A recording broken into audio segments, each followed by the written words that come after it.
Hello, and welcome to 10 Minutes That Can Change Your Life. This program is brought to you each week by the Port Huron Church of Christ, located at 756 17th Street, right here in the city of Port Huron. Hey, if you've been following us for some time, we want you to know that we really appreciate the support. And if you've been enjoying this program, would you please do us a favor and share with your friends on Facebook? We really appreciate that. Today, our topic is one that is very, very important. In fact, it is also misunderstood by the majority of society. Today, I'm talking about loneliness. If you fall into this category, if this is your life, the first thing that I want you to know that you are not invisible. We see you, and we acknowledge your existence on the planet. We want you to know that you are both loved and cared for. This today is for you, and our hope and prayer is that together today we will provide some steps that will assist you in your battle with loneliness. And for the rest of us, whether you have struggled with loneliness or have even given it much thought at all, most people will wrestle with loneliness at some point in their life, if only for a short time.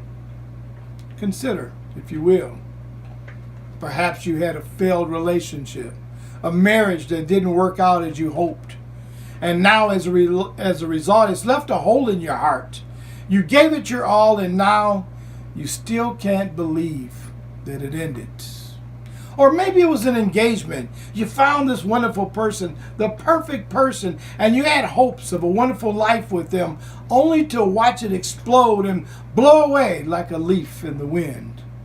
And now the pain of what could have been is your reality, and often loneliness haunts you.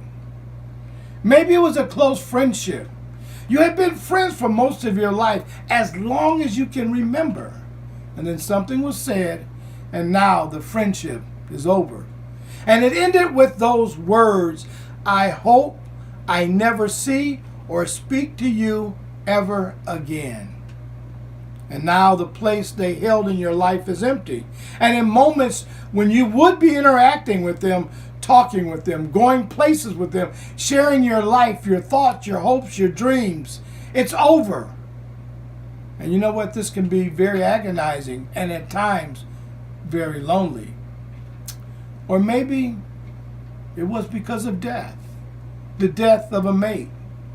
So many years, so many shared moments, the laughs, the tears, the joy, the adventure. They validated the experiences of your life. They gave your life purpose. They gave you an identity as a husband or as a wife. How will you go on now that they're gone? How can a new life ever feel right? Ever feel normal? Will you ever feel happy again? Will the sun ever shine for you again?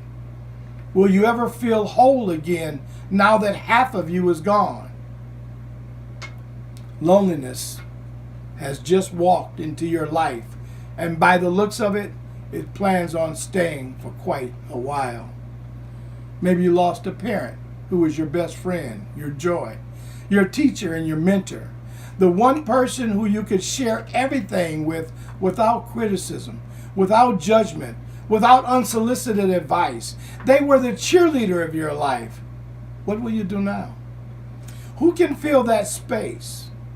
And in your heart, you miss them daily, and your life is lonely for them. Could have been a close friend that you lost. And in some cases, believe it or not, even a beloved pet. I still miss you, Jaja. She was my girl. 7 pounds of heart-stealing Shih Tzu. Whatever the circumstances, loneliness can be very difficult, as you can see, even for a short period of time. You know, sometimes we're so busy in life that we need to get away for some me time. We need a break from our routine. We need and we want to be alone, to rest and to think and reflect and recharge, regenerate, etc. And that's perfectly fine. alone for a time is okay, but no one ever wants to be lonely. Desiring to be alone and being lonely is about as far apart as east is to west.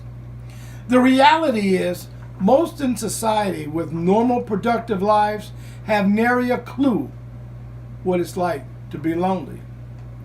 So, today, we're going to shed some light on this plight that affects so many of us.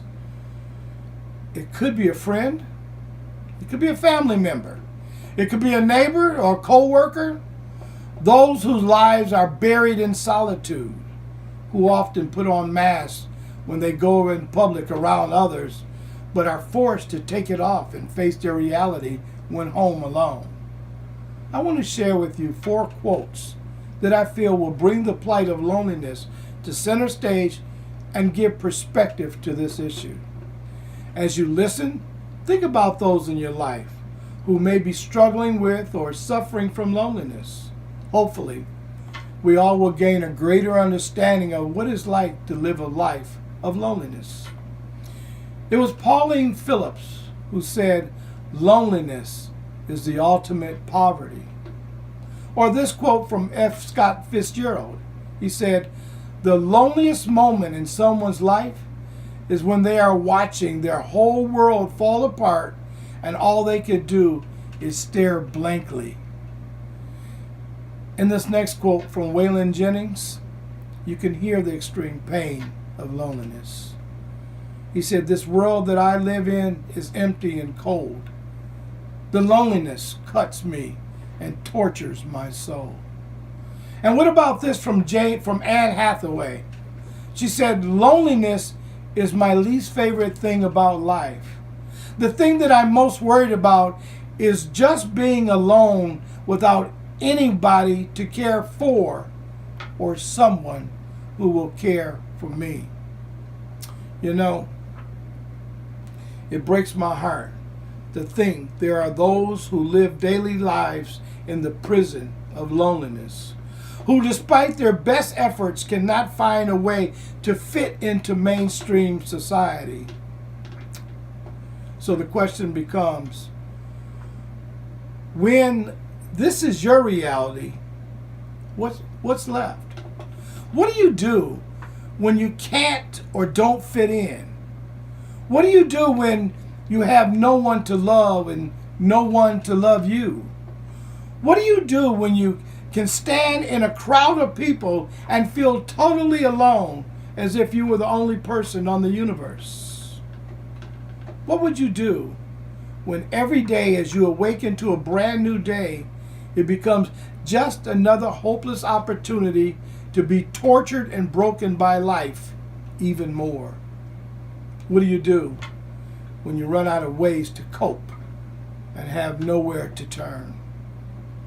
You know, however you see loneliness, one thing for certain is you can't think of loneliness without associating pain with it. Even for those who will tell you that they desire to be lonely, the reality is that they have given up and succumbed to accept loneliness as their lot in life. Not because they want to, but because they feel they have no other choice. The voice of Jodi Picoult speaks this reality, and if you know me, you know I'm pretty fond of Jodi's. Jodi said, "Let me tell you this. If you meet a loner, no matter what they tell you, it's not because they enjoy solitude. It's because they have tried to blend into the world before, and people continue to disappoint them." So what's the remedy? How can we help? What can we do? Well, consider this as a start, as a beginning point. First of all, be sensitive to those around you that suffer from loneliness. Seek to understand their situation from their perspective. And remember that our perspective is generally our reality. Refrain from telling them that it's all in their heads. Seek to understand how hurt they are, and recognizing this, be gentle and be loving. Help them to find their place in the universe where they can feel loved, feel needed, feel valued, and look for ways to inspire them. Help them to find their gift and an outlet to express it. And for you who are lonely and looking for the door to lead you out of that existence into a life of joy and hope, I want you to stay tuned. We will answer that question and others. We will guide you into the normal life of which you have always dreamed. This is Lamar Black, the minister of the Port Huron Church of Christ, where we love God, love people with no limits, encouraging you and praying for you that your loneliness will spur you into finding something to live for that is great enough to die for. We'll see you right here next week as we continue to change our lives 10 minutes at a time.